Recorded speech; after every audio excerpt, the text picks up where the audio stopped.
Congratulations. Our bill last night.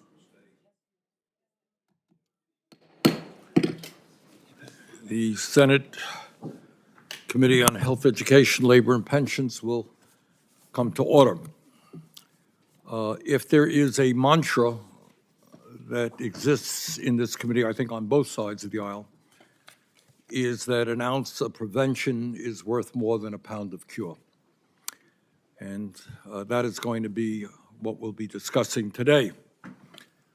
In America, it is no secret to anybody that we have a major obesity epidemic as well as an epidemic in diabetes.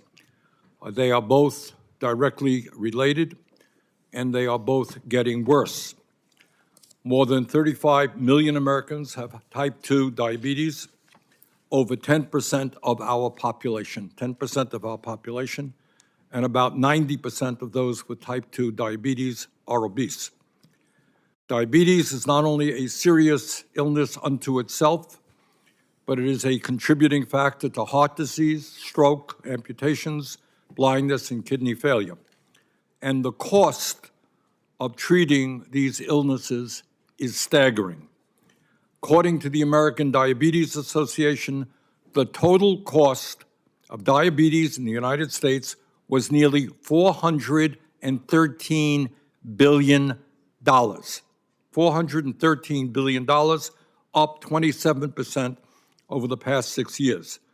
This amounts to about 10% of our total health care expenditures. That is an unbelievable and unsustainable amount of money. And when we talk about the type 2 diabetes epidemic and the huge increase in new cases, we must also talk about the epidemic of obesity in our country. Some 90% of people with type 2 diabetes are overweight or obese. These two epidemics go hand in hand. The time is long overdue for us to pose some very simple questions. And that is what this hearing is about today. How did it happen that, according to the CDC, the rate of childhood obesity in America has tripled since the 1970s and has gotten so bad that 1 out of every 5 children in our country is now obese? How has it happened that over 40% of adults in the United States today are obese?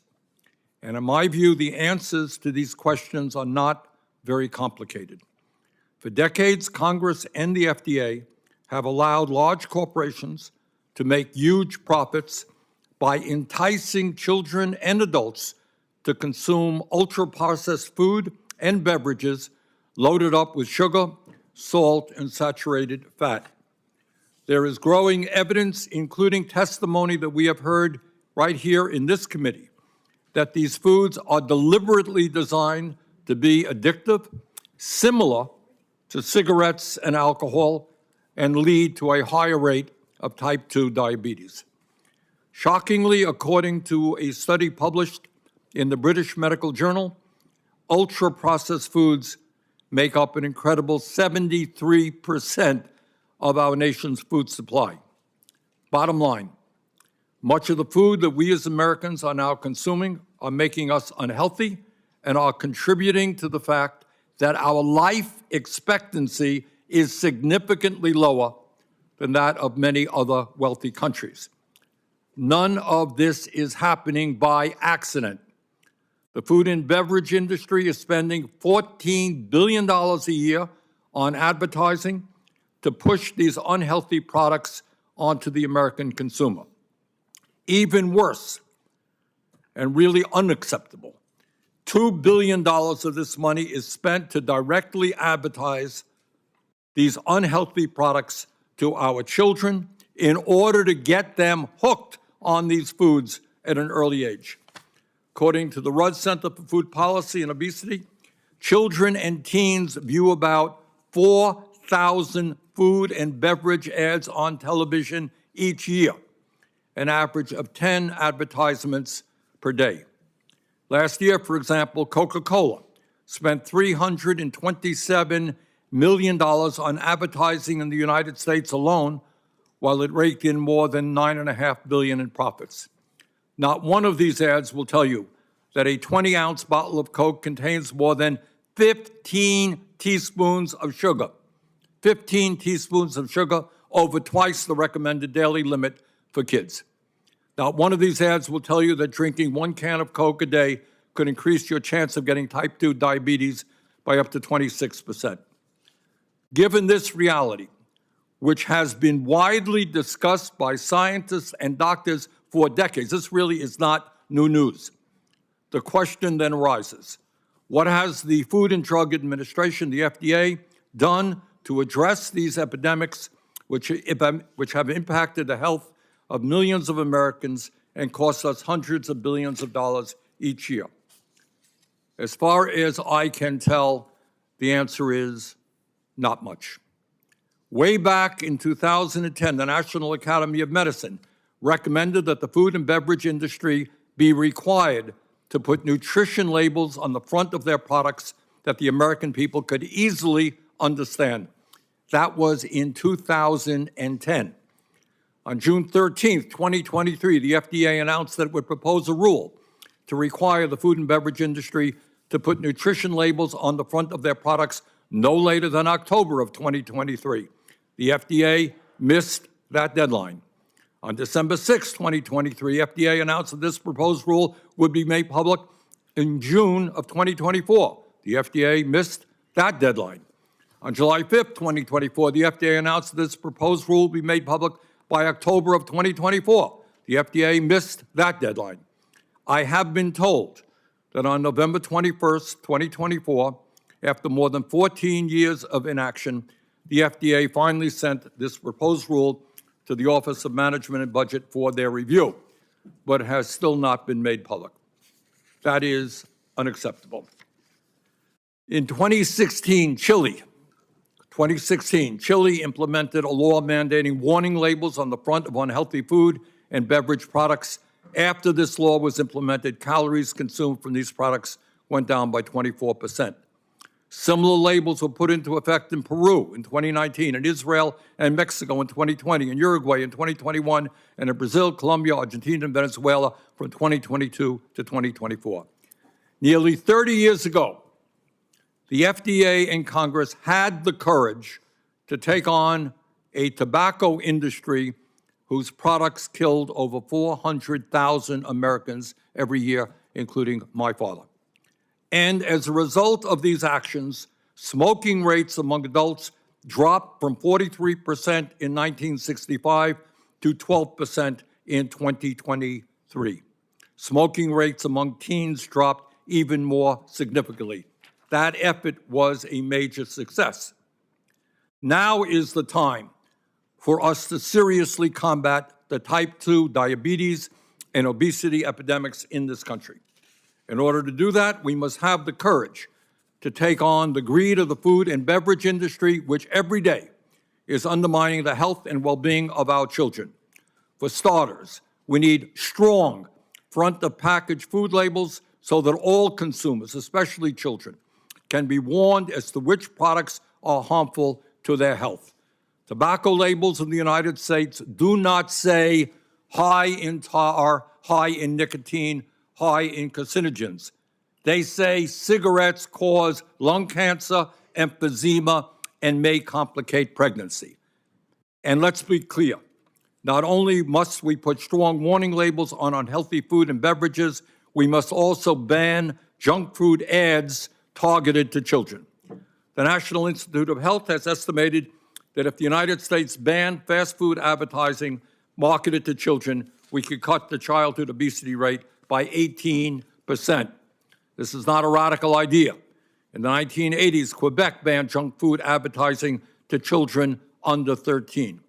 Last summer, the World Health Organization called for countries to substantially reduce the marketing of junk food to children, and Norway announced that it would be banning all food and beverage advertisements to kids. Ireland, Portugal, South Korea, Spain, Taiwan, and several other major countries have either seriously restricted or banned junk food ads targeted to children. Not a radical idea. And finally, in my view, we have got to substantially, and this committee has dealt with this a whole lot, reduce the outrageously high prices of diabetes and weight loss drugs for Ozempic and Wegovy. In April, I introduced legislation to enact a federal ban on junk food advertising targeted toward children and to require the FDA to put strong warning labels on products high in added sugar, salt, and saturated fat. So, today is an important hearing. We're dealing with the health and well-being of many millions of our people.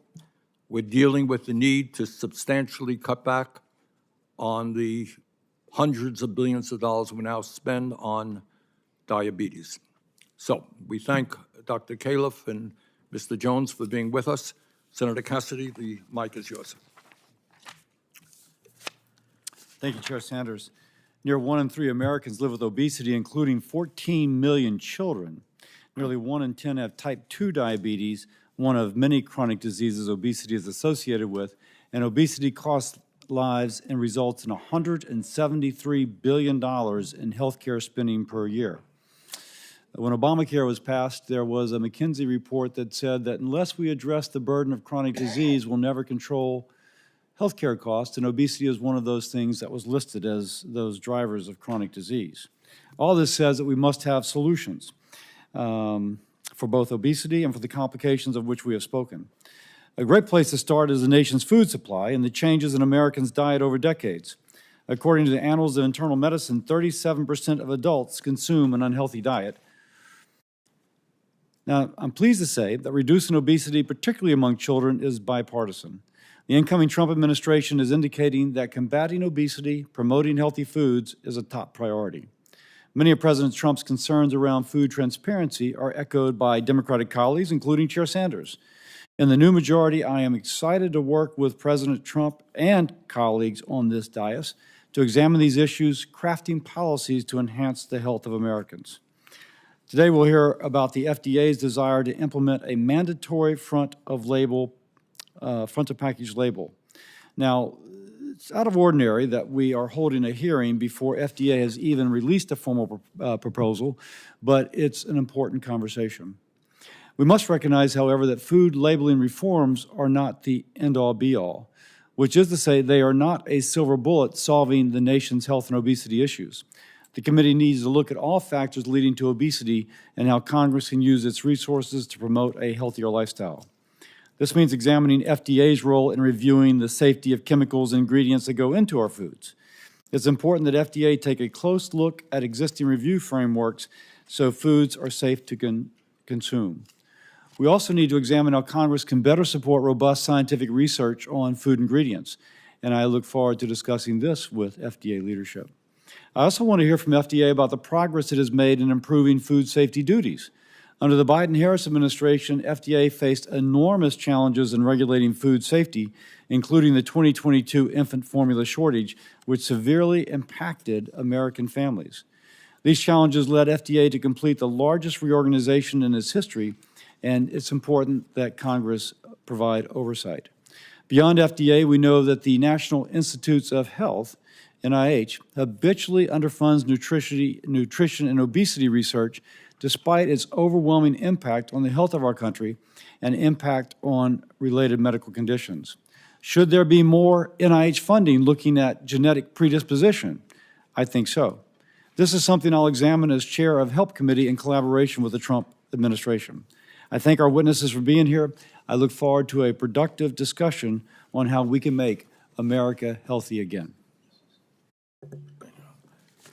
Thank you, Senator Cassidy. Our witnesses today are Dr. Califf and Mr. Jones. Dr. Califf is the Commissioner of the U.S. Food and Drug Administration. He served previously in the Obama administration as well as right now in the Biden administration. Dr. Califf, thank you very much for being with us. Chair Sanders and Ranking Member Cassidy and members of the committee, thanks for the opportunity to testify to discuss the agency's efforts to reduce the chronic disease burden in America and the role of our nutrition initiatives, such as the proposed front-of-package labeling rule, contribute to these efforts. I've had the great honor to serve as the Commissioner of the FDA not once but twice. I came back to FDA because I believe strongly in its mission and workforce.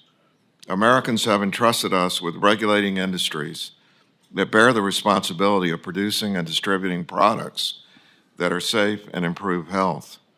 While all the work FDA does is crucial, the greatest public health advancements we can make would be to improve the diet of Americans and eliminate the use of tobacco. The food we eat is contributing to America's unfortunate position with the lowest life expectancy among large high-income countries. I want to stress this, last place among large high-income countries in life expectancy. Nearly everyone knows and cares for someone with a chronic disease. 6 in 10 Americans have at least one chronic disease, and 4 in 10 have 2 or more chronic diseases. I am deeply aware of this because my 35-year clinical career has been spent in direct care of suffering people with cardiovascular disease. We all know that eating a nutritious, balanced diet is a challenge for many people. Products that may appear nutritious could be loaded with sodium.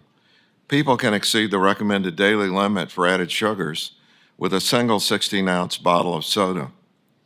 And over 70% of our food supply is considered ultra-processed. As a recent Wall Street Journal editorial put it, quote, Americans eat unhealthy food because the food system is designed to feed it to them, unquote. Meaningful change can only happen with serious action by Congress, the industry, and multiple state and federal agencies. And of course, we're here today because this includes a major role in accountability of the FDA. FDA is trying to do its part within its authorities and budget, but successful change in the trajectory of our health depends on reaching a societal consensus that we will do this together. When we pull the levers at our disposal, specific actions by FDA can have sweeping effects. When we required trans fat to be labeled on the nutrition facts label in 2006, we saw a nearly 80% drop in consumption because consumers picked different foods and industry reformulated their products. Establishing a front-of-pack label could be another landmark policy. Displaying certain nutrition information right on the front of the package would allow Americans to quickly and easily identify how foods can fit into a healthy dietary pattern. The health impact of ultra-processed foods is at the forefront of current policy considerations, and the clear association between ultra-processed food and negative health outcomes is a major concern. While there is still much we need to understand, ultra-processed foods are usually high in saturated fat, sodium, and added sugars, and there is already substantial evidence of harm when these nutrients are consumed in excess. We are not waiting to act where the evidence is clear. In addition to front-of-pack nutrition labeling, FDA is working to reduce sodium across the food supply, update the, quote, healthy, unquote, claim on food packages, and strengthen our chemical safety review program. There is good reason to be concerned about the chemicals that are routinely included in much of our food. FDA has limited resources to deal with this issue, despite repeated requests for funding for much-needed additional experts to do the evaluations. There are years of work under each of these initiatives that are performed by a highly qualified and dedicated staff in the face of multiple limitations in the existing science, extensive legal hurdles, and direct opposition from powerful industry forces. We have just completed the largest reorganization in FDA's history, in no small part so that we could take on the issues of nutrition and chemicals in our food supply. As you know, I'll be leaving FDA at the change of administrations, but I can assure you that our people at FDA want to do more, and we need your partnership. As a cardiologist, I've spent most of my career dealing with the tragedy of premature death and disability, but my time in Washington has made me aware of how hard it is to address these policy issues. Our nation's complex financial and industrial interests, combined with our national instinct to favor individual freedom to choose, even if the choice is one that impairs health, make it difficult to take actions that have been successfully deployed by many other countries. And I believe these differences directly lead to better health and longer life in every other large high-income country compared with ours. In my opinion, finding a better consensus on these issues in America is not just an opportunity, but a necessity for the future of our country. Thanks for the opportunity to testify today, and we'll be happy to answer your questions. Thank you very much. Mr. Jones, did you want to add anything to that, or? No, thank you. Okay. Thank you again, Dr. Califf. I agree with much of what you said in your testimony. I agree with much of what Senator Cassidy said. But the problem is that the issue we're talking about today is not a new issue, is it?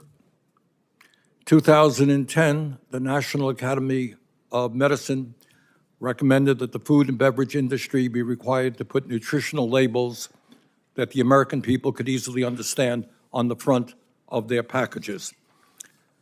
According to the CDC, the rate of childhood obesity in America has tripled since the 1970s.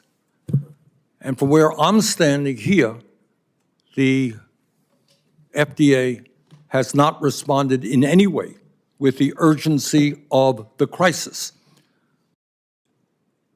How long does it take to put a bloody label on a product?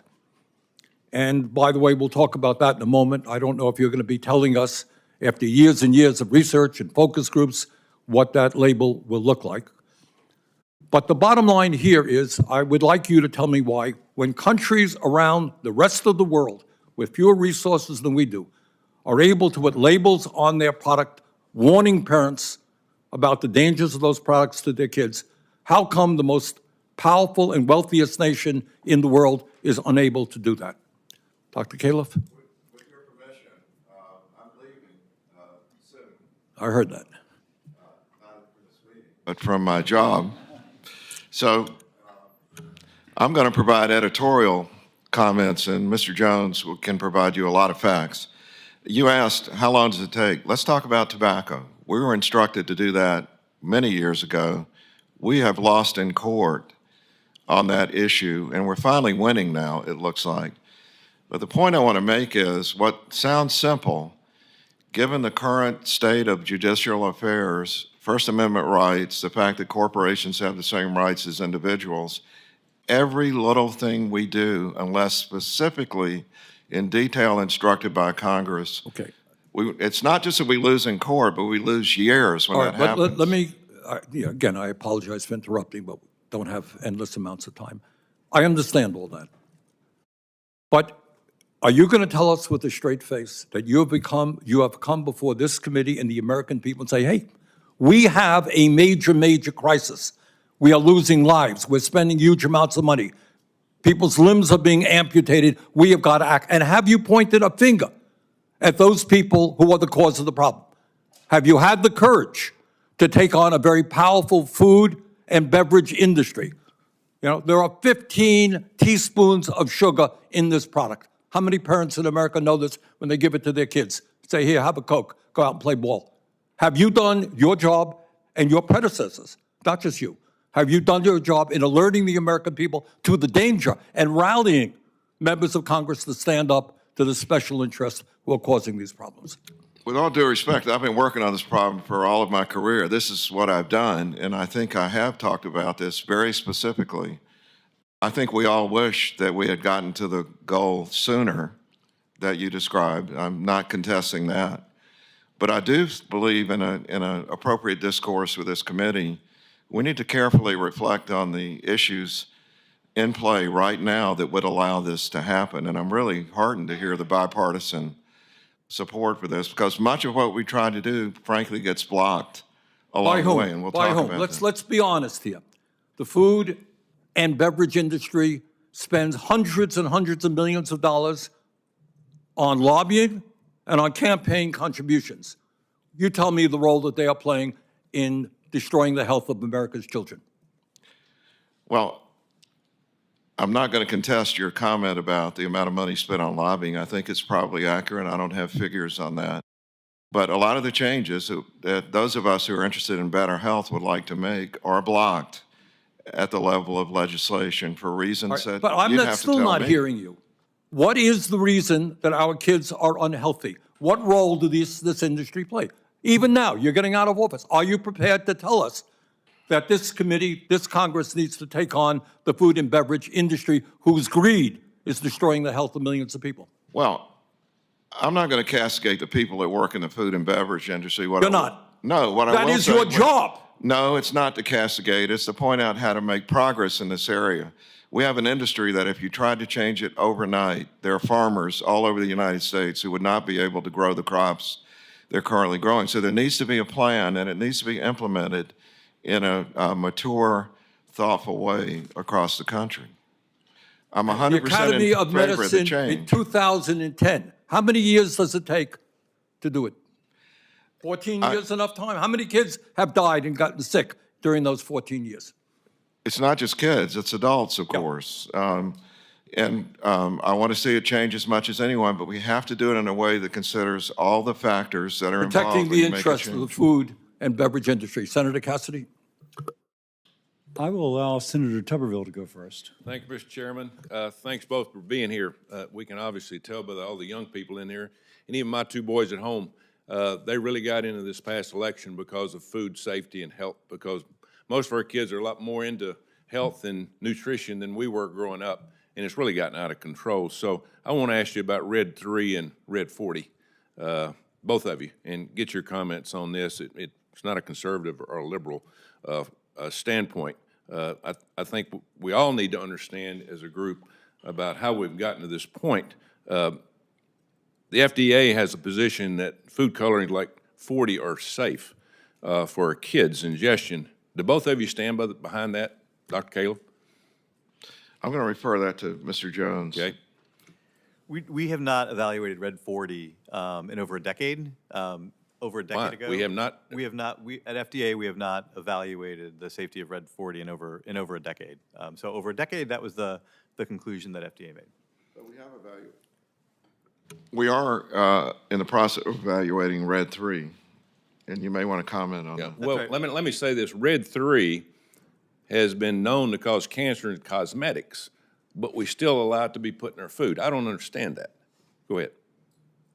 So Red 3, we have a petition in front of us to revoke the authorization for it, and we are hopeful that within the next few weeks we will be acting on that petition, and a decision should be forthcoming. Tell us that process. How does that work? The timeline, if we know something's deadly for anybody that ingests it, how do we continue to just study that and not say, hey, enough's enough?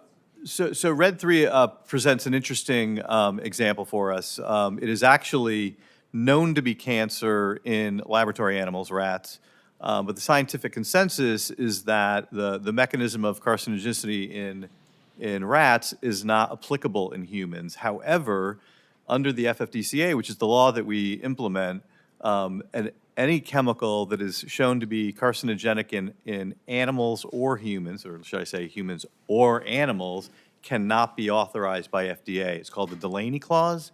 And so even though we don't believe there is a risk to humans under the Delaney Clause of the FFDCA, red dye, because it is known to cause cancer in laboratory animals, should not be authorized. And so that is what has been challenged FDA for many years, is how to manage around the Delaney Clause, where you have a scenario where, although there may be cancer evidence in animals, there is also evidence that is not harmful to humans. I hope the FDA feels a responsibility to humans. Dr. Califf, you've probably heard quite a bit about this for the last 4 years that you've been serving us. Has this been a priority? Because we hear it, constantly about the dyes. I mean, dyes are just coloring. It has nothing to do with the taste or anything like that. Yeah, a couple of things. So first of all, it is a priority, and I want to point out, listen carefully to what Mr. Jones said. We don't have data in humans that number 3 causes cancer, but we have it in laboratory animals. And so this gets complicated. And I want to remind you of what it takes to demonstrate that a substance that people eat causes cancer. You have to study a large number of people over a long period of time, because if something caused cancer right away, it would be obvious. But in these cases, you need something different. And I want to point out, we have a very small staff that can do this based on the budget. We have repeatedly asked for better funding for chemical safety. I brought Mr. Jones in to head the Human Foods Program because of his history of working on environmental issues. I think it is a huge priority. He's an expert in this. Please look at our request for funding for the people who do this work.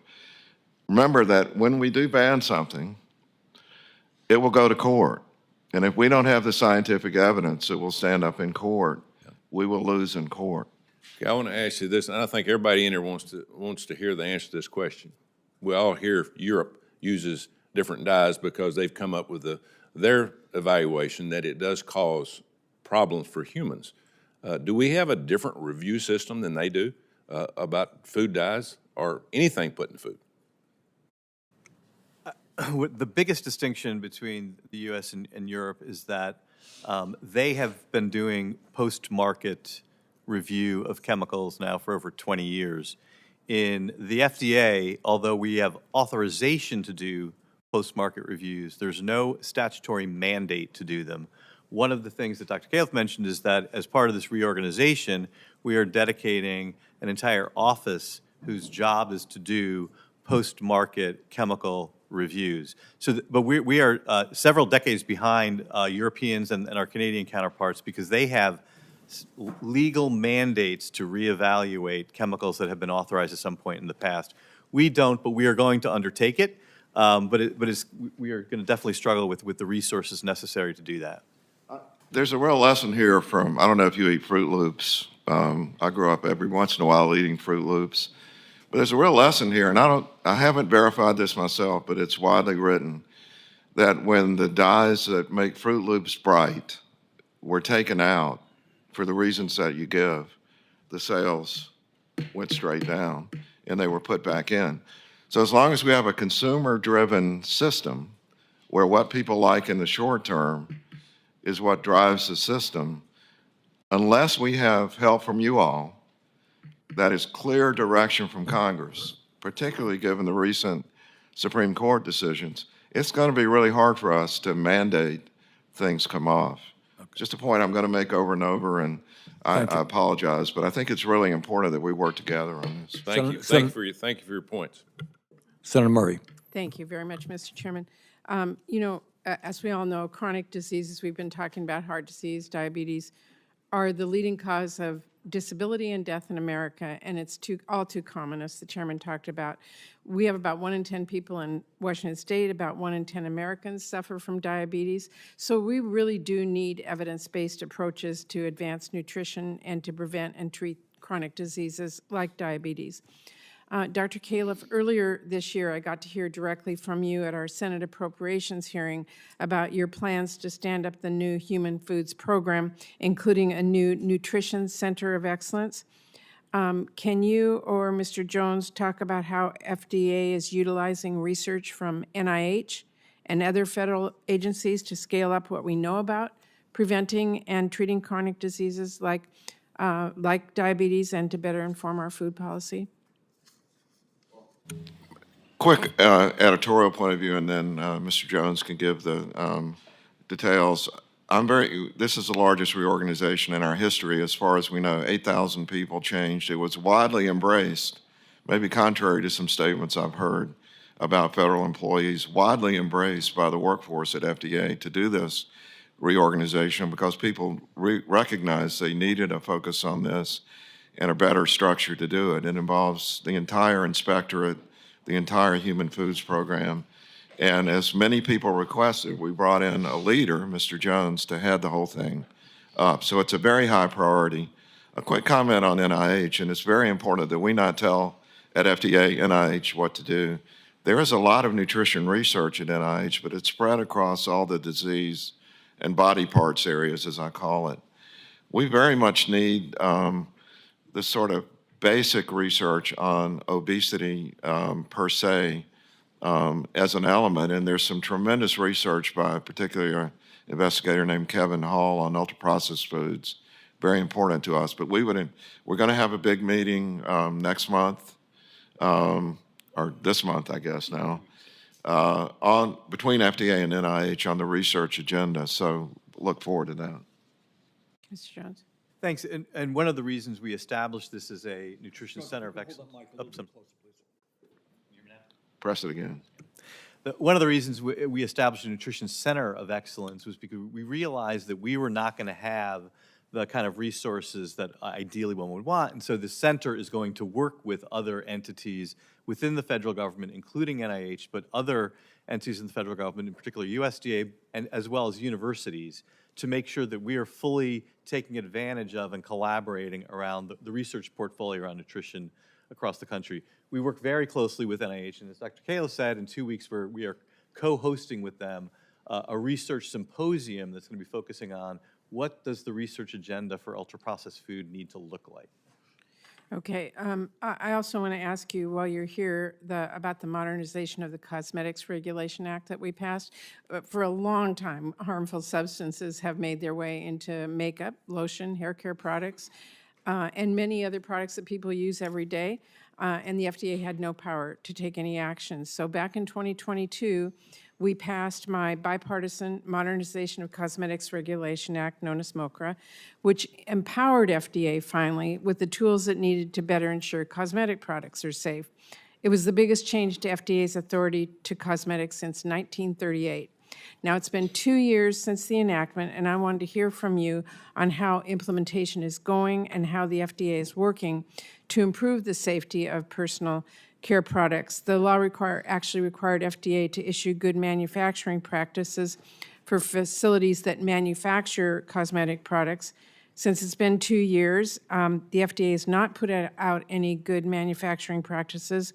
So tell me where we are with this. Sure. So first of all, I want to thank you. I worked on this in 2016. It took a long time to get the legislation, and it's much appreciated and much needed.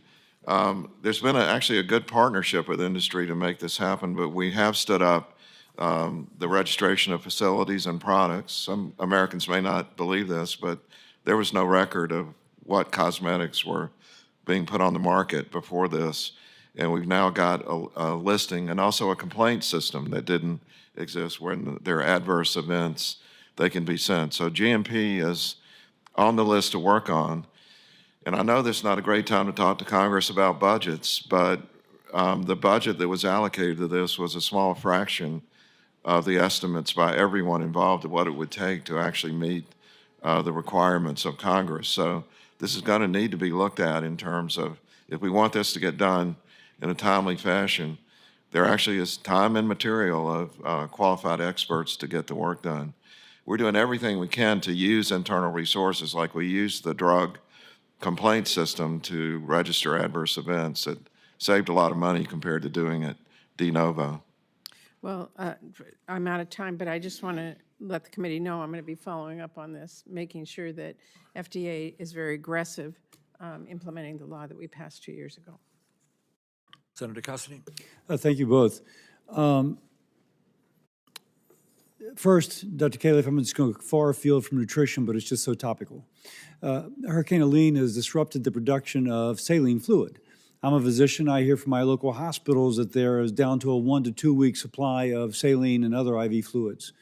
You may tell me that you have to go back and research this, but I have a constituent who has a FDA-approved plant elsewhere in the Philippines, and I just mentioned him because I learned from him, but others have the same thing, and they cannot get an EUA to bring these products in. And indeed, they can't even hear from FDA as to why they can't get the EUA. It's always kind of like, we'll get back to you. Now, we need resilience, and it kind of reminds me of the delay in getting infant formula in. Are you prepared? And if you're not, I didn't prepare you for this question, but do you have any ability to comment on this? I'm a little bit prepared. Let me tell you, I'm hyper aware of this. With permission, I have a brother who has pancreatic cancer who was just in the hospital. I was there, and he got one of the 2 bags of IV fluid he was supposed to get because of the shortage, so I'm very aware of it. I will say that we have been opening up. In order to allow a foreign facility in, we have to make sure that it's going to be safe. No, but if it's FDA approved already, at least I'm told, Well, that seems like that would be a...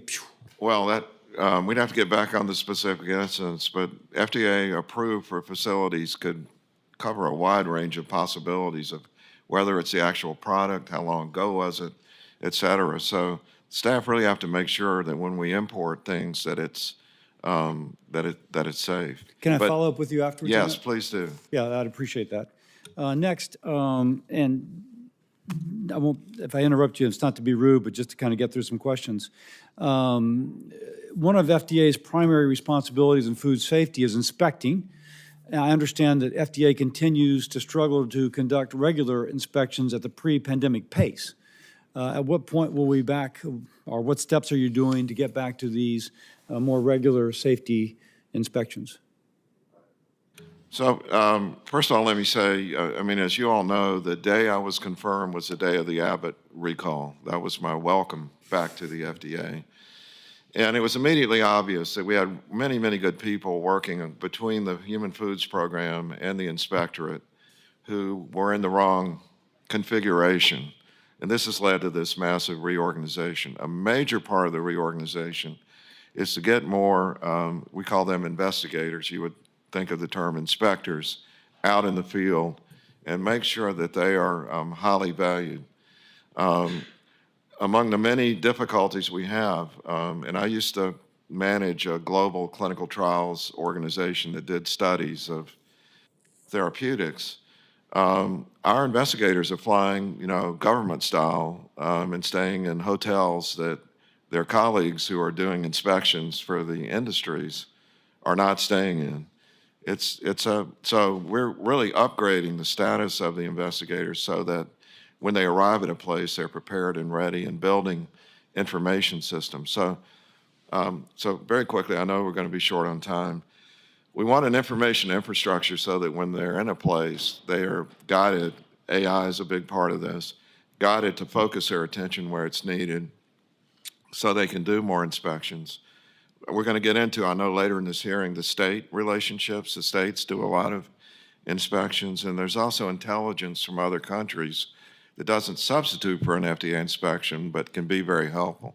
So we're working on every part of that to increase the reach and magnitude of inspections. Now, but it sometimes begs the question, because before these positive steps, you had a higher rate of inspection, and after these positive steps, you continue to have a lower rate of inspection.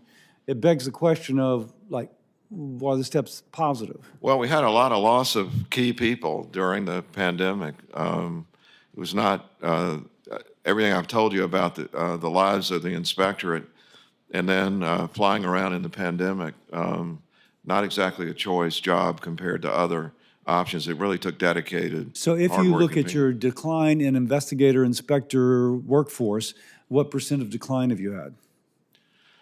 I can't give you the exact number. We can get back to you, but I can tell you it's on the way. We were actually losing net people. But then let me ask you. We're now again, on a positive slope. limited with these time. changes. So to what degree can you attribute the loss of workforce to the decreased inspections? Is that the sole thing, or the? Well, during the pandemic, there were other factors, like we had to be able to get into a place. But now, post-pandemic. Now, I think it's just a matter of personnel and time allocated.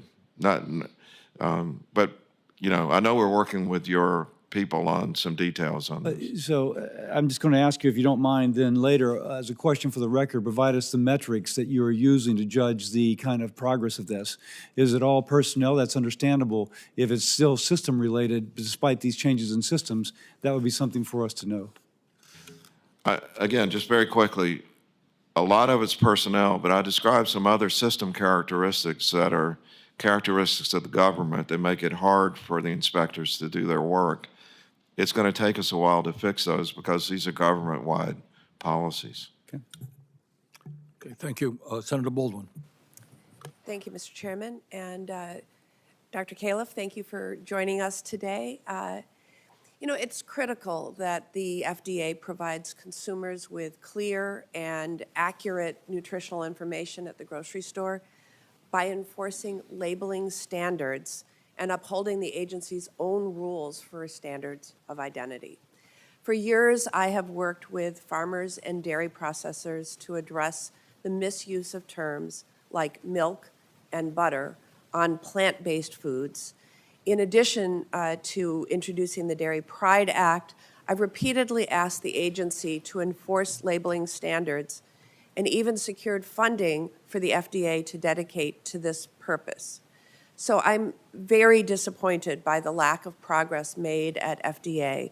In 2023, the FDA published draft guidance that enables misleading product labels to remain on store shelves.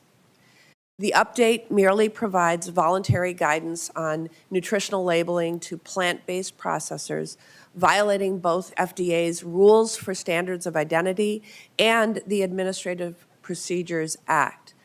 It's hard to believe that plant-based alternatives would willingly highlight the nutritional disadvantages of their products compared to real milk. So we're here today because of the health of American families and children is at risk due to insufficient nutrition. Studies consistently show that consumers mistakenly believe that plant-based alternatives are nutritionally equivalent or even superior to dairy products.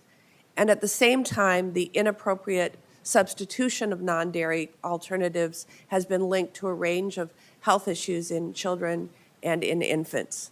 So understanding this, how does the FDA justify the voluntary approach outlined in the guidance? I guess it's only appropriate. This was our first conversation. I guess this will be our last on the same topic. And I'm going to ask Mr. Jones to give the details here. Our narratives are not exactly the same, as you know, but Mr. Jones? Sure. Thank you, Senator. So I'm here. There are two issues I think you're raising. One is using the term milk, and the other one is the nutritional equivalence, and I'll try to address both of them. So if a plant-based milk alternative is labeled as milk instead of, for example, soy milk, that would be a violation. That is not allowable. The law doesn't prohibit the term milk in the labeling of such products so long as the name itself is not misleading.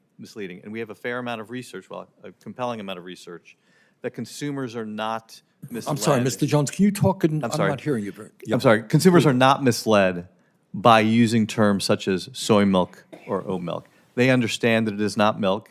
They are purposefully seeking such products because they are not milk. So on the issue of using the term milk, you have to use it, you have to characterize what it is derived from. So it has to say soy milk or oat milk. You can't just say milk on such a label. As it relates to nutritional equivalence, the guidance that you described, we were taking comment on that. And we, as you pointed out, we said we encourage manufacturers of these products to identify that they are not nutritionally equivalent to a dairy product. We have gotten a fair amount of comment that that is not adequate. And then we are taking that comment under consideration. Ultimately, I can't say where we will land that issue, but the nutritional equivalence issue is very much on our radar. And as I said, we've gotten a fair amount of comment along the lines that you've described around nutritional equivalence. Well, it would be cleared up if they didn't use the term milk, right? But let me go on. We are also seeing a rise in the availability of cell-based, lab-grown products using dairy terms in stores. Does the FDA have a plan to ensure that these products are labeled in a clear way that avoids any additional consumer confusion in what's already a complex marketplace for dairy products and plant-based alternatives?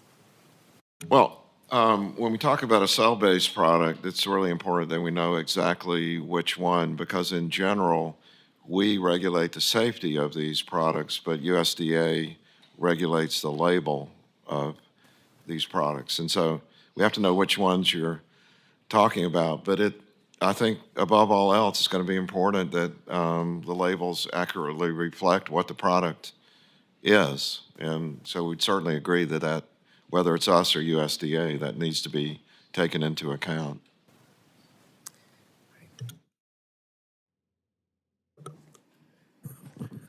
Senator Hickenlooper. Thank you, Mr. Chair. Thank both of you for your service. I was at a roundtable in Colorado a while ago, and throughout it, one of our constituents referred to Dr. Califf, which I thought was given the fact that he still has somewhat of an accent, I thought that would be an interesting way to magnify that.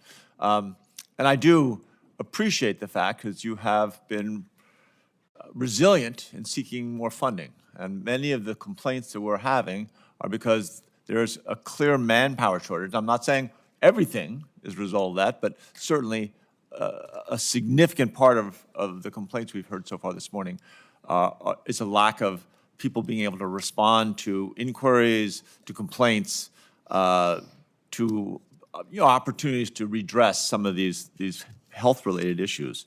Let me talk a little bit about sugar connections and dementia. Obviously, you talked a little bit about how almost 3/4 of our food supply is made up of ultra-processed foods. And recently, the researchers are starting to see a possible connection between ultra-processed foods with higher rates of diabetes, and then later in life, there seems to be a connection to dementia. And I understand the limitations of science, and that's one of the big challenges for you all, that every time science leads you in one direction, the unbelievable pressures of profits and corporate quarterly earnings pushes you or presses back in a powerful way. But even as the science is evolving, there is pretty good evidence that diabetes leads to a higher rate of inflammation, damaged blood vessels, which all seem to be a part of the impairment of our cognitive efforts as we get older. Again, this is already a problem, could become much more severe. So, Dr. Califf and Mr. Jones, has the FDA come across this connection while conducting research on the impacts of sugar? And how should the FDA and other public health organizations be responding? Well, this relates back to Senator Murray's question because, as you know, we don't have much of a research budget. We're not a research organization, so we're very dependent on other entities, particularly NIH, but also the industries that are regulated. And I want to come back to a comment on that in a second. But there's no question. I mean, this is what I do for a living as a professional. I'm a cardiologist. I've been talking about this for 30 years, and the data is getting stronger and stronger. I happen to have 2 sons, as you know, that live in Colorado and 4 grandkids. You're in a state where it's in the culture to eat better. It's normal in Colorado to eat healthy food. I'm from South Carolina, so I feel like I can say this. It's not so much in the culture in South Carolina, and you see it in the difference. There's a report last month. We're now up to a 24-year difference in life expectancy, depending on where you live in the United States. Senator Cassidy's from Louisiana, no offense, but very similar to South Carolina in eating habits. And so the evidence is very clear that, and I don't think any experts disagree, there's some general things you should do. Exercise, eat less fat, sugar, and lower sodium. And as long as we're in an argument about whether the government should mandate things or whether people should have a choice, and that's not resolved, we're up to the culture of the place that you live. Now, one final comment about your question about research. One noticeable thing to me, and I readily admitted when I took the job I was not an expert in food. I've learned a lot in my 2 stints at FDA, but one really big difference is when the medical products industry does research, by law, if it's done on human beings, it is made public. Right. And we have access to it, and we look at the raw data and analyze it ourselves at the FDA. The food industry does massive amounts of research that we have no access to, and we don't know what they're doing. We don't know what's guiding their decisions, and it would be a lot better if the research that was done on human beings by the food industry was made public. We agree. I'm going to throw out another question. You have to answer quickly because I'm about out of time, but the University of Colorado Denver Diabetes Research Center runs a program to recruit young faculty into diabetes-related research, and it's estimated that obviously the number of type 2 diabetes patients is going to rise astronomically in the next 40 years, maybe 70%. How do we prioritize the research that, and as you say, the NIH is doing all these different pieces of research that are all disconnected, whereas we see diabetes or obesity really being a common connector. We had a hearing yesterday with the Global Down Syndrome Foundation looking at all the different places that we're not doing enough to interconnect all that research. Well, again, far be it from me to tell NIH how to allocate its research dollars, but I will point out diabetes is an interesting example because there's a National Institute of Diabetes, Digestive Disease, and Kidney Disease, NIDDK, which is very diabetes focused, and I feel like they do a very good job. The general issue of a 16-year-old who's obese and might develop diabetes later, and what to do about a normal human being who's not sick, doesn't have a disease yet, is a big issue that I think needs more attention. Thank you. Senator Murkowski? Can I just interject for a point of clarification? That 24-year difference you speak of is not entirely attributable to diet or to nutrition. It's many other things, for example, gunshot wounds. So just to make that point. Completely agree and much appreciated. And there's going to be a big presentation next month from the group in Seattle that generates all these statistics. I would really urge people to tune into that because it will cover all of the different intersection of all these issues that are creating these discrepancies. Senator Murkowski? Thank you, Mr. Chairman. Gentlemen, welcome. Dr. Califf, you probably know I'm going to be talking about genetically engineered salmon. You're not going to be disappointed here this morning, but before I go to that question, we're talking about access to healthier foods, and I know that we all recognize that in parts of rural America, certainly in places in my state, healthy food is hard to come by, it's expensive, and it is just a real challenge to make sure that people are getting the good, healthy, nutritious diet that they need. They've got subsistence food that are greatly helpful, but when you have a 24-pack of Costco water costing $99. I've got the picture on my phone in the community of Gollivan, I think it was. $99 for water in a community that lacks just good, solid, safe drinking water. So this contributes to, you got to get your liquids from somewhere else, and when it's cheaper to drink pop, or you call it soda, I call it sugar water, we know what we're going to see, and we're going to see those health outcomes in those kids and in those families. So that is something that I think we need to do a better job in addressing, is how we're making sure that in rural areas our kids and our families are not subjected to these food deserts or healthy food deserts. Talking about GE salmon, and I have to take you back to the food labeling because this was what we had required. We wanted to make sure that there was labeling of genetic engineered salmon that was unambiguous in its labeling.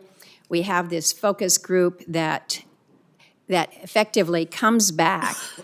This is last year, and it concluded that most focus groups participants struggled to grasp the scientific language used by the FDA. So you go back to the language. And for those of you who have no clue what genetically engineered salmon is, let me ask you if this makes sense to you. When the fact sheet is out there about how GE salmon is different from other fish, it says, GE salmon has been genetically engineered to reach a growth marker important to the aquaculture industry more rapidly than its non-GE farmed raised Atlantic salmon counterpart. It does so because it contains an rDNA construct that is composed of the growth hormone gene from a Chinook salmon under the control of a promoter, a sequence of DNA that turns on the expression of a gene from another type of a fish called an ocean pout. What is that all about? Nobody knows. So the question then, they say, well, it sounds a little bit concerning. It sounds not normal. And so what we have tried to do is make clear that if the FDA is going to allow the sale of this genetically engineered salmon, that there is clear labeling requirements to differentiate between wild-caught and GE salmon. Do you think we're there yet, Dr. Califf? With the clear, unambiguous?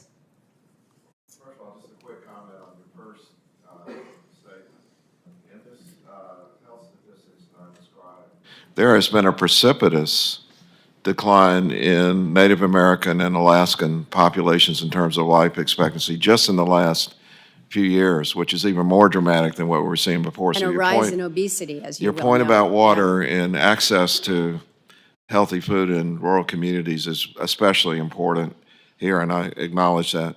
On the labeling, it would sure be better if we could come up with words that people can understand. I do take exception. You said no one understands it. What was described in that label actually is scientifically accurate, and everything that's in the label is part of normal machinery in every living organism. So I But get what that. could a consumer Yeah. do with it? Your point is Yeah. well taken. And if I'm a consumer in the grocery store, that to me means nothing. Let me ask quickly about another concern. You've heard me talk about GE salmon for a long time, but now I'm concerned about cell-cultured seafood grown in a lab. This is, we've got Frankenfish over here, now we've got Petri fish. I know some companies are pursuing FDA approval for the cell-cultured, but I'm curious about FDA's position about the future of cell-cultured proteins and how lessons that we've learned about the confusion surrounding GE salmon can be applied here. So if either of you care to comment to that. I'll make a quick comment, and then I'd be very interested in what Mr. Jones has to say about this. You and I probably have we do have a difference of view. Our climate is changing. We're seeing radical changes in growth patterns. Just an example right now is the pulp in oranges is a problem because of the climate changes in Florida, and we're going to need to take some action on that to fix it. So I think exploring and learning about approaches to creating food which is resilient to these kinds of changes in a global population which is going to be in dire need of nutrition is a very important thing to do. Now, we've learned a lot about how to scientifically assess and deal with the manufacturing process. And so I think we're going to get better and better at it. I don't know where it's going to end up, but I would love to have a food system that gave nutritious food at a low cost to everyone in the U.S. for sure, but just as importantly, ultimately, to global populations who are going to be driven out of their homes by the rising tides and the heat waves that we're now seeing around the world. Well, and my time has expired, but I will just say to that point, a fish as a living species out there is different than an orange on a tree. And when these genetically engineered species get into the wild stocks and mix with them, then you have native people, those who rely on our wild harvests, that have their fisheries jeopardized as well. I can testify that you know a lot more about this than I do. You caught the bigger salmon when I went salmon fishing with you. Bingo. You're invited back. Senator Kane. Thank you, Mr. Chair. Dr. Califf, in your verbal presentation at the beginning of this hearing, you concluded by saying, there's some challenges if the U.S. were able to do things that other nations do in the area of ultra-processed foods, either because they have a different legal climate or they have different views about individual freedoms, then we might have more success in battling this. And I was intrigued by that, though that was not the questions I was going to ask you, but since you were referring to some things that other nations do, I thought I would just ask you, what are some strategies that are being pursued by other nations that are successful? Yeah, so I actually think this is, for so much of the things that have frustrated me at the FDA, this is the core issue. We have a unique stubbornness of individualism in the U.S., which is phenomenally great in many ways. But when it comes to public health, it's a real problem because other countries know that we're interdependent when it comes to public health. That is, if you present, and I'll just use my experience at Google where I worked. But I really want to get to specifics, too. Okay, so here's the example. If you want to influence someone's behavior to eat healthy food, you don't present them with a chart with a bunch of numbers on it. You show them a picture of a graphic image that has an emotional impact. That's what the advertising on the other side is doing. Fruit Loops does not show commercials of one Fruit Loop with all the constituents of the Fruit Loop. It shows beautiful pictures of Fruit Loops and nice people eating them with an emotional impact. We're not allowed to do that, and even in some of our more recent dealings, we have been instructed that at the FDA, we just provide information. The one case that's an exception was tobacco, where we were instructed to do it, and we still lost in court the first time. It set us back 5 years. And so much of this has to do with the environment that people are living in. I mentioned I am Colorado prone because of my family. People in Colorado are not as obese as the rest of the country, and they exercise more. So if you're in that environment, you're going to be more likely to behave that way. That, I think, is the key. Have other nations already embraced front of package labeling of the in the way Absolutely. that FDA is trying And to not do? just labeling, but warning signs. Yeah, warning signs. How about, here's one that I know is controversial, but and I've heard arguments on both sides. How about programs like SNAP benefits? A lot of SNAP benefits are used for very unhealthy foods. Do other nations that have supplemental food programs like SNAP benefits? I can't honestly say I know about the other, exactly what the other nations do here, but I know that this is a USDA program, as you well know. It's vitally important. We have so many children in the U.S. who can't afford their own, their parents can't afford their own diet. And I know there was a battle over this issue last time around. It would be one of the most important things, I think, that could be done. Here, the U.S. government has the purchasing power. So why not purchase healthy food? There are programs sense. that do incentives for the purchase of healthy foods, but there's also some evidence to suggest that even in the same neighborhood, families that use SNAP benefits versus those who don't, the SNAP benefit purchases are generally less healthy than those who don't use SNAP benefits. Again, and I hope I get asked about the weight loss drugs. I know we need to move on here. All right, I'm but- going to ask you about that since I have a minute 21 left. Okay. What's going on here is that the food industry has figured out that there's a combination of sweet, carbohydrate, and salt that goes to our brains and is very, I think it's addictive. Now, that's my opinion. And I think it's the same neural circuits that are involved in opioid addiction and other kinds of addiction that we have. And they've studied this. Again, we don't have access to their research data like we do in the human medical products arena. And so if you're a person without much financial means and you're walking into a grocery store and the inexpensive ultra-processed food is half the cost of the fruits and vegetables, and it's carefully configured to really hit that brain. The way to think about this, have you ever tried to eat one potato chip? It's almost impossible. So there's a reason for this. And there's a lot more research that needs to be done because we couldn't uncover the addiction circuits until the GLP-1s came along, because what they're doing is actually interfering with this circuit between the gut and the brain that tells you eat more. And there are actually 3 or 4 pathways involved here that are really fascinating that we're going to learn a lot more about. But here's a way to think about it. The food is probably addictive. And again, engineered to be addictive. This is not an FDA policy. This is my opinion, having looked at it. Mm-hmm. Thank you. Thanks, Mr. Chair. Let me just take a moment before Senator Braun goes. You just said the most important point of the hearing. You said that the food industry is producing products which are unhealthy and addictive.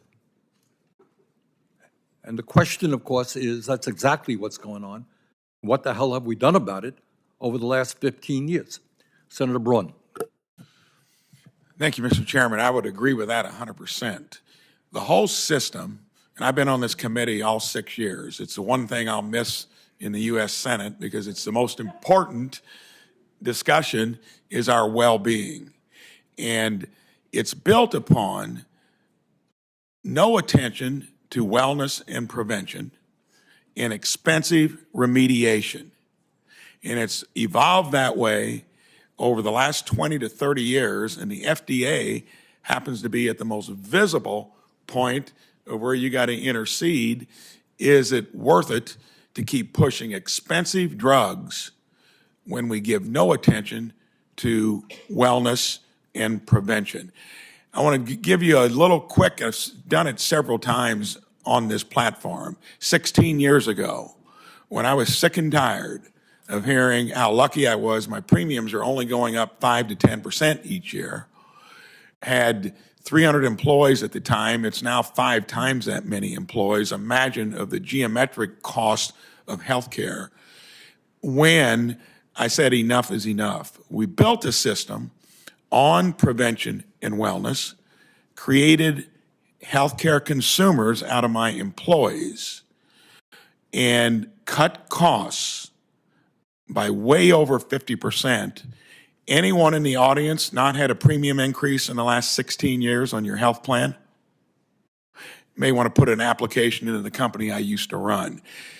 That is how much you can get done if we get off the paradigm of where we've let huge corporations, food industry, especially the remediation business, which is driven by big corporate hospitals and insurance companies, keep driving the dynamic.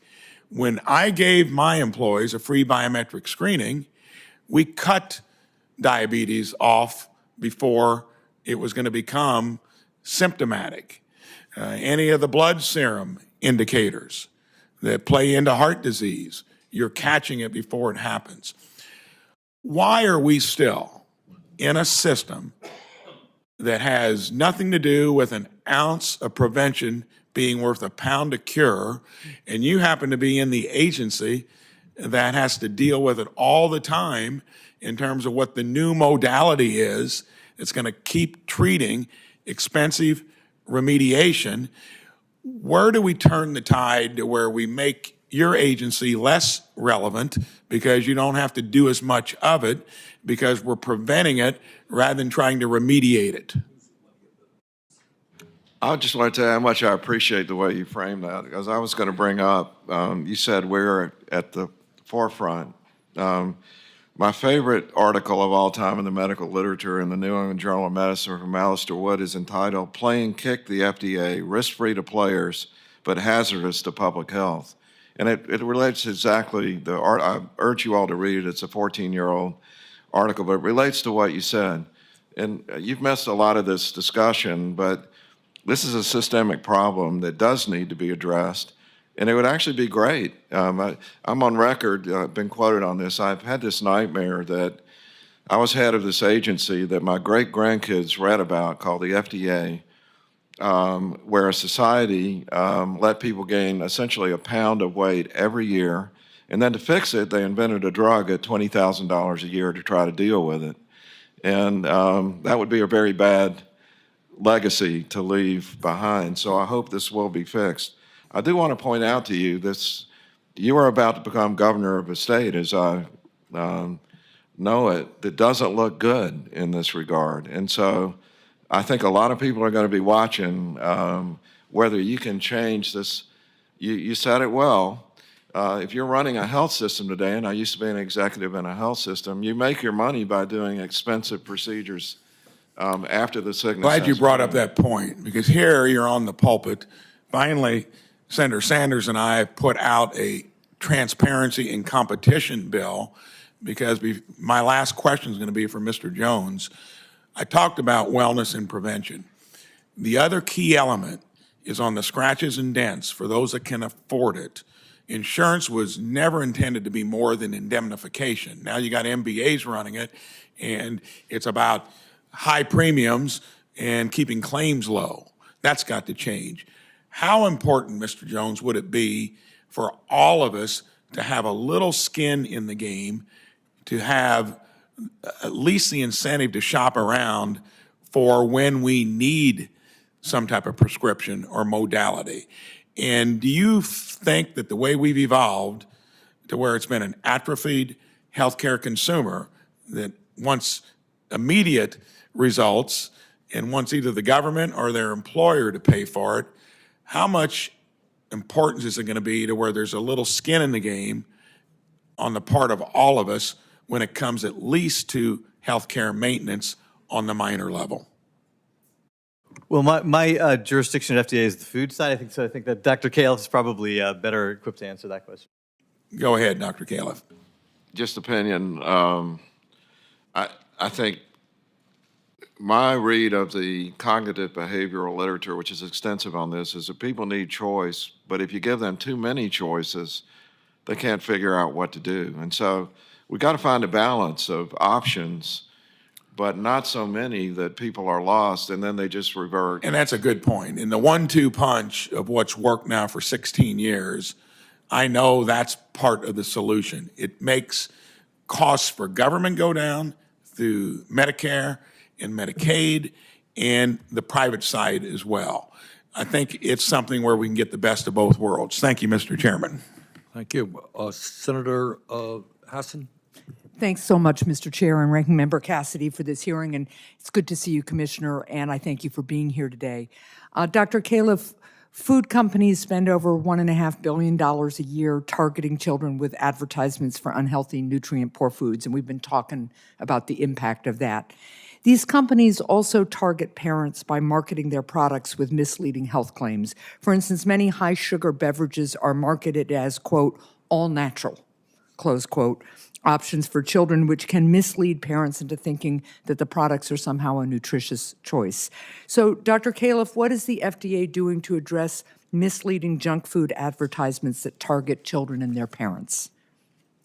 Twofold response to that. First of all, the term healthy is a very important term, and it's way out of date. And we are in the process of redefining the term healthy and putting it there for people with a nice-looking symbol, so that people can readily identify what a generally healthy food is from one that's not. So that's important. When it comes to the I've already discussed, I think, the difficulty we have with advertising in general. We are very restricted in our ability to restrain people with First Amendment rights. And the advertising industry is very clever at how to do this in a way that's very hard for us to enforce. I do understand that. I hope you are working across government with some of the other agencies that might have more different authorities than you do. One of my themes for today, highlighted by recent Supreme Court decisions, is there's nothing better than a very explicit law by Congress if you want us to take this on. Understood. I do think there are some options you have for misleading or truly false statements if you work with other agencies. You mentioned that the FDA is working on a proposal to require food companies to display easy-to-understand nutrition information on the front of food packages. This change would help people identify healthy food options on the shelf. I understand that the FDA researched options for new food labels, but did not test how the new labels might impact teens, who often make food purchases independently from their parents. So how will the FDA ensure that any updated food packaging rules also help young people make healthier decisions? I think Mr. Jones and I both would view that in the process of researching this, studies in teens are important, and those are going to follow on as we go through this. But there's also, all is not lost because studies were not done directly in teens. And Mr. Jones has a set of stats here that I think are important to get on the record. Sure. Yes, when the design of the studies that we were relying on were done several years ago, and the choice was made not to include children or teenagers. Yeah. The basis for that were a couple-fold. One was the literature indicates that the most influential factor in children's diet are parental behaviors. Yeah. And reinforced by that was that about 4.26% of all sources of food for children 12 to 17 are convenience store foods, Right. which is basically where they're going to access when they're doing the shopping. Right. And so the combination of the two led the agency to choose not to include teens in the sampling that we did. Okay.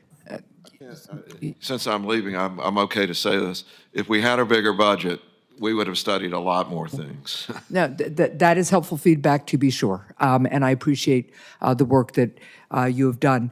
Dr. Califf, one more issue. You and I have talked about this before, and I have stated here before that the FDA played a role in fueling the opioid epidemic that we have today, and that the FDA still has much work to do to ensure that something like the opioid epidemic never happens again. So I want to focus on a drug labeling issue that we've discussed. For years, the FDA permitted opioid labels to claim that opioids were safe and effective for long-term pain management, despite evidence showing the grave danger of these opioids. Over the last several years, I've called repeatedly upon the FDA to remove these baseless claims from the opioid labels. Last year, the FDA finally released new labeling rules for opioids, which will help doctors and patients alike understand the risk of opioid addiction. 1 year later, have all the manufacturers complied with the new rule and updated their labels? I'll have to get back to you on whether it's all, but we're 100% sure that great progress is being made. But I'd have to get back because I don't have the specifics on that. This is very important. I also want to mention I was very much in favor of comparative effectiveness requirements for opioids before a new one could get on the market, but we lost that with the Congress. Yeah. And so it's one of my theme today is we need to work together.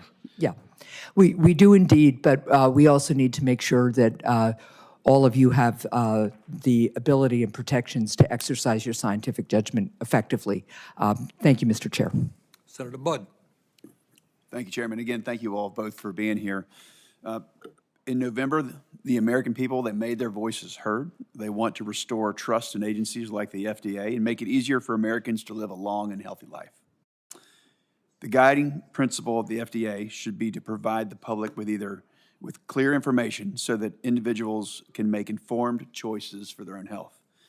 FDA has broad discretion on when and how to enforce Food, Drug, and the Cosmetic Act based on the level of risk it perceives and when a violation might pose a risk to public health.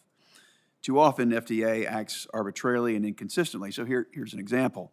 When the FDA claimed the authority to regulate electronic cigarettes, it did not inform manufacturers of additional requirements until after the deadline to file and the application was due, essentially creating a de facto ban. So, Commissioner Califf, and again, congrats on Duke's win over Auburn last night. I know Senator Tuberville has already come and had his comments. I'm not sure that was mentioned or not, but since he's not here, we can say congrats. So, glad you're here as a fellow North Carolinian. As new regulations like the front of package labeling are considered, how is the FDA ensuring consistent and timely guidance in that any enforcement actions are done so in an impartial manner? First of all, yes, if I look a little sleepy, I did stay up and watch the entire game and the post-game interviews, which were priceless. I didn't want to rub it in with Senator Tuberville that happened, and Senator Marshall's left, but we lost to Kansas, as you may remember, unfortunately. Senator Budd, you just actually articulated something that we've been discussing throughout this whole hearing, and your view of the right of the individual to make decisions with information from a federal agency versus the view that when something is unhealthy, there should be an effort to actually change behavior towards a healthier state. And that's not a decision for FDA to make. We operate within the law. We're more like a referee where the laws are written by you all. I personally think the FDA is very impartial, and I don't agree with your assessment of the electronic nicotine device. No one anticipated we'd have 27 million applications to deal with. And so when I came back in, we did, just like we have talked about the human foods program, we did an entire assessment of the tobacco program and have reconfigured that considerably. I think we are impartial referees, and when we're not, that's where public oversight is needed. So I'd be glad to talk more about the details back in North Carolina. Yeah, glad to do that. Deputy Commissioner Jones, reports show that newer plant-based proteins contain more sodium and less essential amino acids and vitamin B12 compared to traditional animal-based meats. So as the FDA considers front-of-package labeling reforms, what is the agency doing to ensure that consumers are aware of key differences between plant-based and animal-based proteins? Senator, so, and we were talking about this a little earlier. We have guidance out there related to plant-based alternatives to dairy products. And in that guidance, we basically say we address both what can you call it, but also the issue that you're raising, which is the nutritional equivalence issue. We encourage manufacturers to voluntarily identify that a plant-based alternative may not be nutritionally equivalent to, in this case, dairy products. We've gotten a fair amount of comment from a number of stakeholders that a voluntary disclosure may not give consumers what they need to know. We have some research that shows that consumers are not are not fully aware of the nutritional equivalence issue as it relates to plant-based alternatives versus dairy. So we are taking that under consideration, and when we finalize this guidance, we will address that issue. Thank you.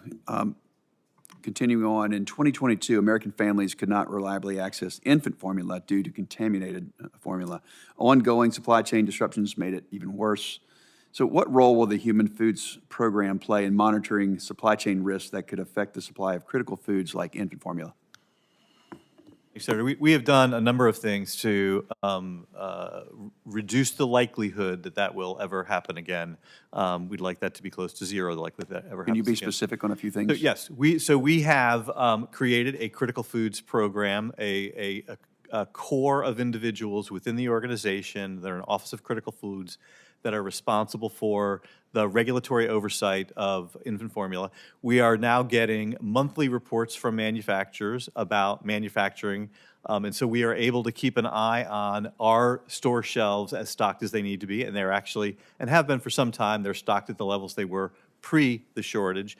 We have got a group of inspectors who are dedicated to infant formula inspections. Previously, that we did not have a dedicated group of inspectors, and so now there's a dedicated group of inspectors. Their job is to inspect infant formula manufacturers.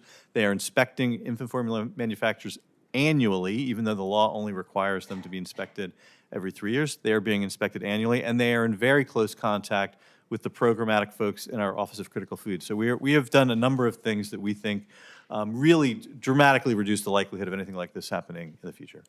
Thank you. Senator Butt, if I may, I just want to make the point, supply chain in general is not fixed in this country, and it's very worrisome to somebody like me, not just infant formula. I don't think the issue we're going to see in the future with infant formula is what we saw with Abbott, whose plant had gotten out of, basically was contaminated.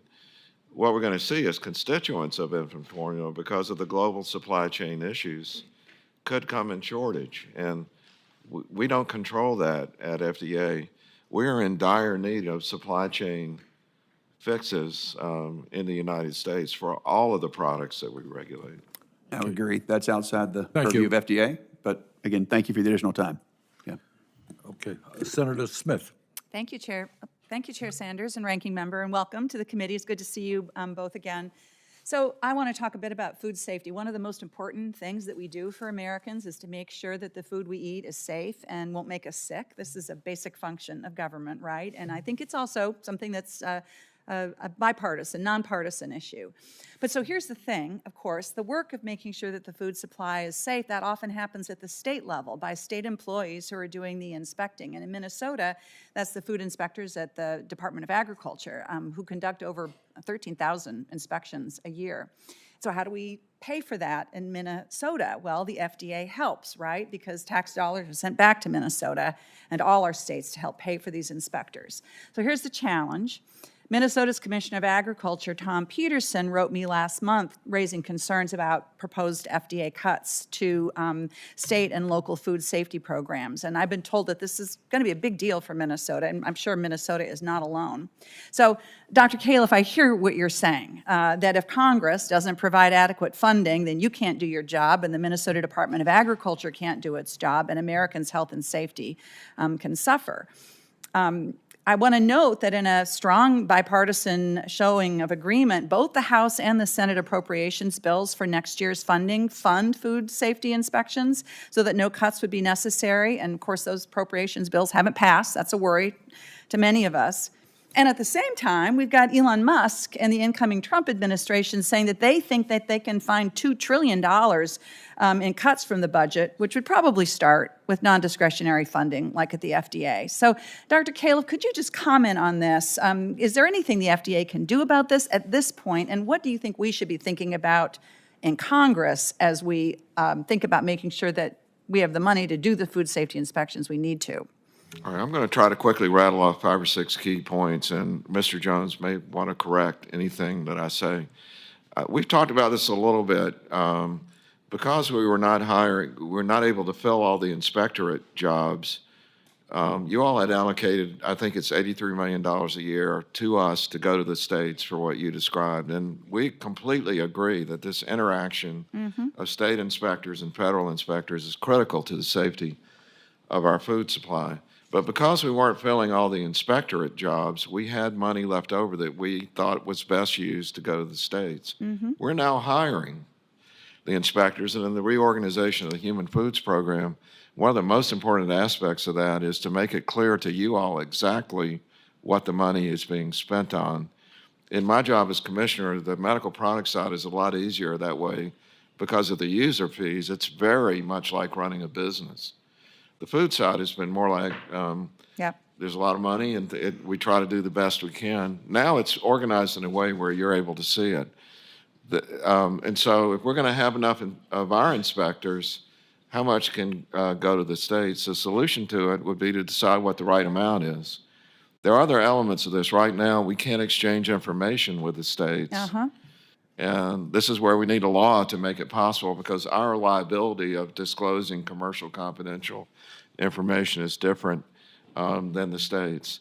Fortunately, now with a single leader of the program, this allocation of money, I think, can be done more rationally. You may want to correct anything I said there. No, I think that's well stated. Thank you. Well, I appreciate that. And I think my general point is that if we want to have safe food in this country that doesn't make people sick, then we need to make sure that we're keeping track of the inspections we need to do. But you raise another point that I want to touch on briefly, which is that, I think it would be a surprise to a lot of Americans that if the FDA has information through a voluntary recall about a product out there that's been contaminated, let's take, for example, the applesauce contaminated with chromium and lead, that you're barred from sharing that information.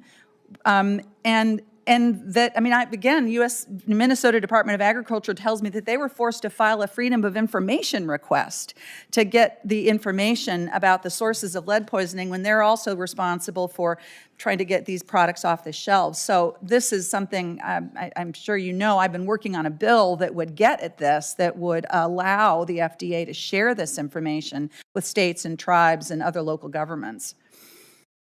Please hurry up. I also want to point out, this is not just about food inspections. And again, I'll be leaving January 20th, so I can say what I want to say. This is your chance to speak truth to the somewhat powerful. I think commercial confidential information in the U.S. is also one of the keys to the problems we have with supply chains. There is no reason on earth that I know of why companies should be able to hide information. Who are we protecting when they are protected from? I was on a National Academies of Medicine committee right before I was nominated, as you may remember, for the second time. We had the industries in. They could not explain to us any good reason. And other industries came in and said, and we're auto parts, everybody knows exactly where the supplies are coming from. We don't have that. And every time we go to you all to try to get a law passed, something happens that Senator Sanders may have referred to, and somehow it doesn't get into the law. So I'm really appealing to you to look carefully at what's called commercial confidential, and particularly as it relates to supply chains and inspections as two areas where it would help a lot. Thank you very much. Thank you, Mr. Chairman, very much, and to all the Duke basketball fans here tonight, this morning. I just want to say you're welcome. We were glad to send Cooper Flagg down from New England down to Duke to get his postgraduate basketball training, but his mother started popping in Larry Bird videos at age 6, just so you all know. But you're welcome. Glad to send down the best college basketball player in America from New England. Commissioner Califf and Mr. Jones, thank you for being here today, because healthy, nutritious food is an essential part of making sure we can treat and prevent chronic diseases like heart disease, cancer, and diabetes. And I've been proud to work with my colleagues, including Senator Marshall, on supporting access to healthy foods as a means of treating chronic disease. Dr. Califf, having experts and committed civil servants is essential for implementing evidence-based strategies for improving Americans' diet. Is that correct? Yes. And how important is it for the FDA's work on nutrition and chronic disease to receive support from the Secretary of Health and Human Services? It's very important. Very important. And from my perspective, we have a potential nominee for Secretary of Health and Human Services who has talked a lot about nutrition and chronic disease. Some would say what he says on diet and importance of healthy foods is reasonable.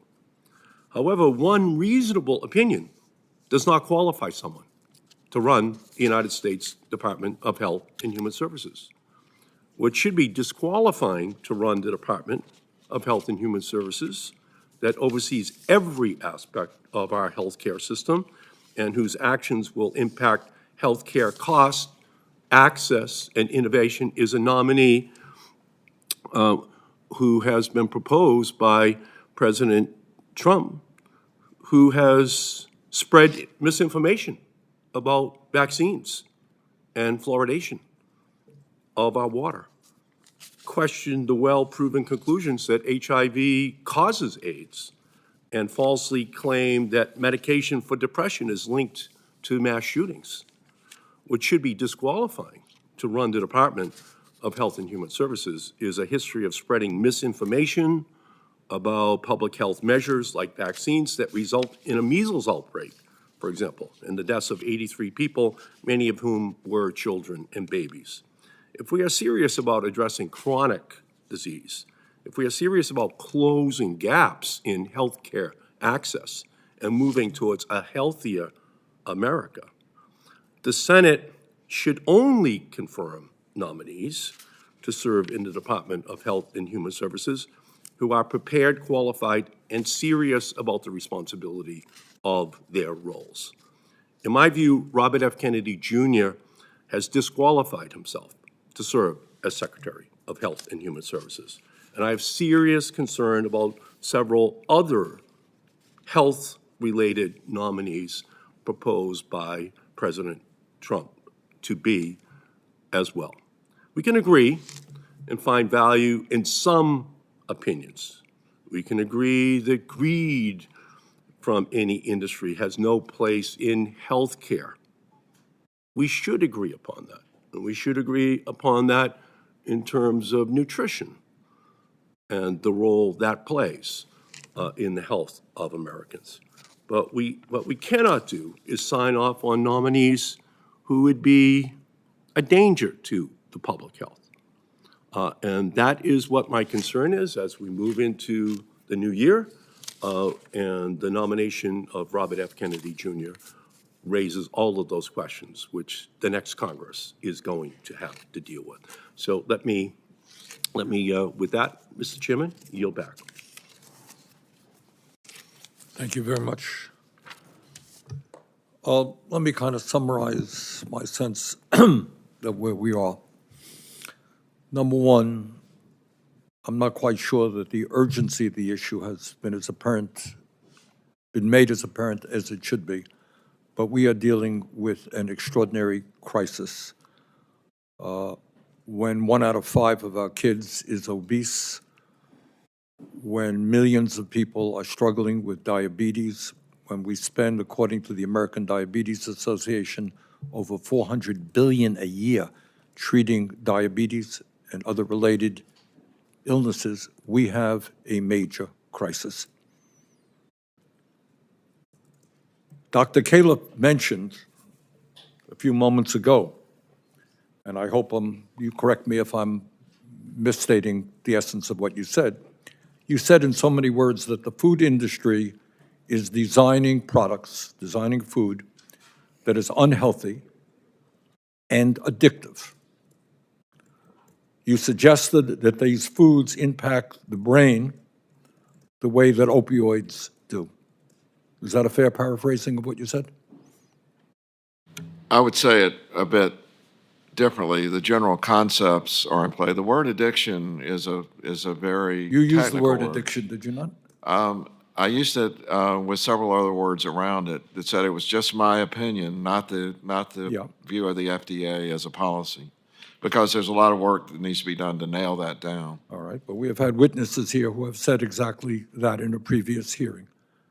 So there is serious opinion. There's no doubt that when you eat this ultra-processed food, you want to eat more of it, which, whether that's addiction or not is. Sounds to me like it's an addiction. And that's something that is intentionally being done by an industry which spends huge amounts of money, as you've indicated, advertising those products to children, correct? Advertising is powerful. I've had personal experience with it. All right. So the issue is not complicated. You have an industry that makes huge profits by making our children sick and causing taxpayers to spend huge amounts of money. The question is whether or not the United States Congress will have the courage to take on the lobbyists who surround Capitol Hill, representing the interest of the food industry, whether they'll have the courage to stand up to the campaign contributions from the industry that come flooding into our campaigns. But I would hope that for the sake of our country, and the point that you made, very important point, our life expectancy in the richest country on earth is lower than every other major industrialized country. Is that correct? And the point you made about some states, I would put it in a different way, and that is working class people have life expectancies between 5 and 10 years shorter than upper income people. Is that true? Yes. Education and wealth are two of the biggest factors in these differences. Right. So this is an issue that we have got to get a handle on, and it will require courage to stand up to some very powerful special interests. I hope the Congress is prepared to do that. That is the end of our hearing today, and I want to thank all of our witnesses for their participation. For any senators who wish to ask additional questions, questions for the record will be due in 10 business days, December 19th by 5 p.m. I ask unanimous consent to enter Senator Casey's remarks into the record. The committee stands adjourned.